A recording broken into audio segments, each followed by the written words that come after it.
if I'm really stressed, I'll play piano, and usually they won't interfere. How would you describe Tourette syndrome to somebody who has no experience with it? Is this a person who knows, like, some medical terms? Yes. Okay. Tourette syndrome is a neurological disorder that makes the inflicted person do or say certain things that they cannot control. And these things are called tics. There's motor and vocal tics. Vocal tics are sounds, and motor tics are movements. Like that. Which make it very annoying to life sometimes. It's as if people are more awkward around me because I have Tourette's and they don't want to overstep and say the wrong thing, which I get. That's fair. But yeah, it's just nice to treat people like normal people. How old are you, Penny? 13. When did you first start to realize that you were...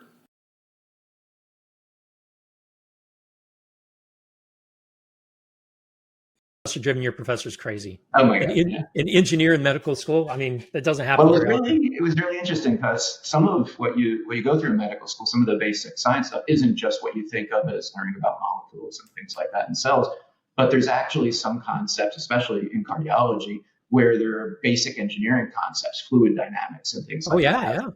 How does the blood flow? What creates pressure? How do your lungs work and all that?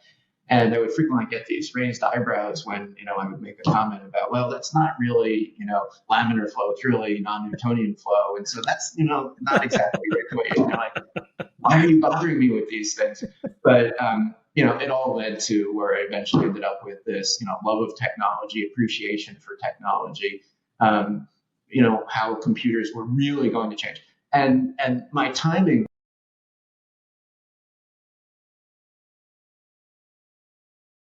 After a year of revelations about Bernard Madoff, who cheated investors out of billions, you might think Americans have wised up. Fat chance. Prosecutors and regulators tell us that even in this age of skepticism, Ponzi schemes like Madoff's are thriving. One regulator even calls it Ponzimonium. Why are there so many pigeons around? We asked a few people who should know. As a student of con games and deception, were you at all surprised by the Bernie Madoff scam? Would you be surprised if I told you that I predicted it? For starters, we approached Ricky Jay, America's foremost card sharp, actor, sleight-of-hand artist, a man with an encyclopedic knowledge of con men past and present. He told us of a talk he gave 7 years before Madoff's fall. Beware of someone well-established in the industry. A lecture on financial fraud.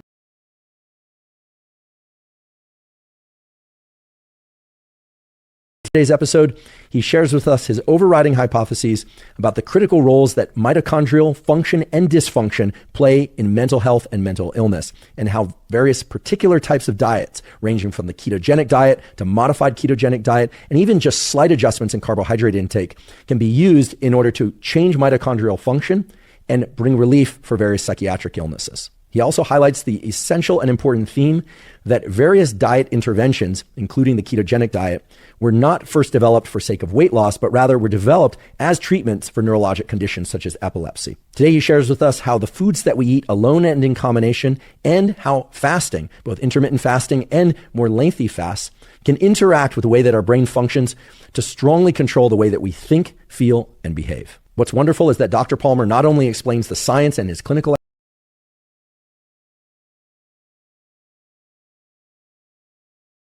going to jail for this?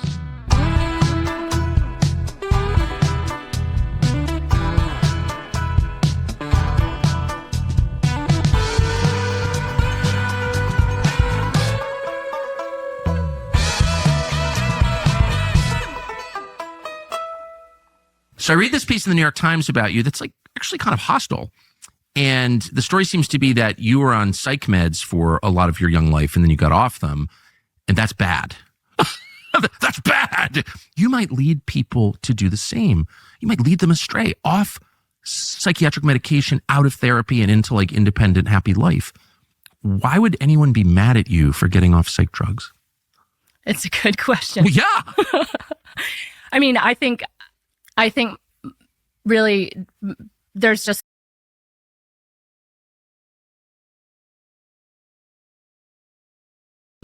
That's why I signed an executive order combating this practice, and we signed it very happily a little while ago. Today, Pfizer is committing as will other drug companies as we go through the weeks. But Pfizer is truly one of the biggest in the world and one of the greatest in the world.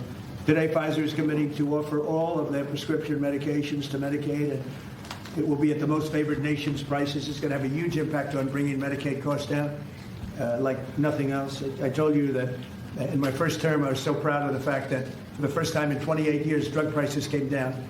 And I had a news conference that I explained it was 0.1%, but it was down. And here we're talking about, in one case, over 1,000%. This is a critical step forward to our work and to improve healthcare, and hardworking, low-income Americans, especially low-income Americans, will be helped so greatly. In addition,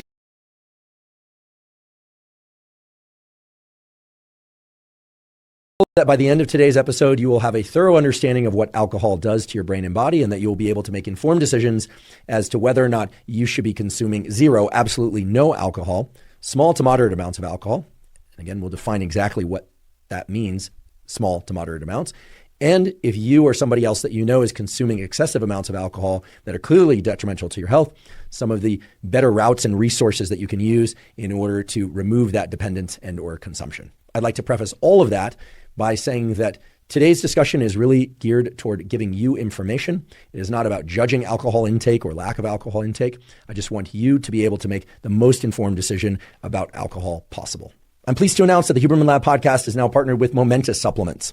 We partnered with Momentous for several important reasons. First of all, they ship internationally because we know that many of you are located outside of the United States.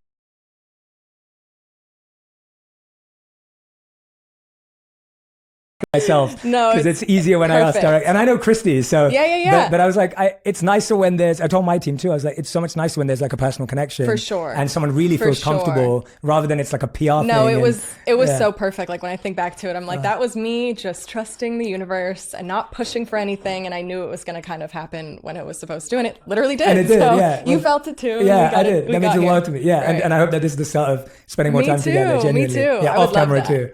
I would love that because, like, I think also, I don't know, like I admire people like you. I admire like, you know, the Michael Pollan's and Michael Singers and Wim Hofs of the world. And I feel like you fit in that category for me of just people that are, because, you know, I know a little bit about your story. I'd like to actually know more, which would be really cool to actually, I know we're obviously not here for that exactly. But for me, just personally, like I'd love to know more of your story. I know that